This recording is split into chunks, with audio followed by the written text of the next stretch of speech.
Praise the Lord. கர்த்தருக்கு மகிமை உண்டாவதாக. தேவனுடைய பிள்ளைகளே, நாம் இந்த லெண்டேஸில் ஒரு சோகமாகவே இருக்கக்கூடாது.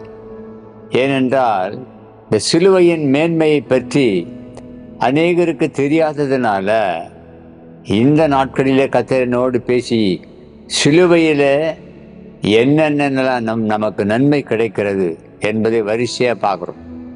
நேற்றைய தினத்தில் நம்ம பகையை சிலுவையில் கொண்டு போட்டார் ஆண்டவர்னு பார்த்தோம் இல்லையா? இன்றைக்கு பாருங்க, கொலோசியருக்கு எழுதின நிருபம் 1வது அதிகாரம் 20வது வசனத்தை வாசிக்கிறேன். இயேசு சிலுவையில் சிந்தின இரத்தத்தினாலே சமாதானத்தை உண்டாக்கினார். அல்லேலூயா. கர்த்தருக்கு மகிமை உண்டாவதாக. என்னவா? சிலுவையில் ஆணி அடிக்கும் பொழுது சத்துருக்களுக்கு பெரிய சந்தோஷம், இயேசு மரித்து போயிடுவார், அவ்வளோதான்.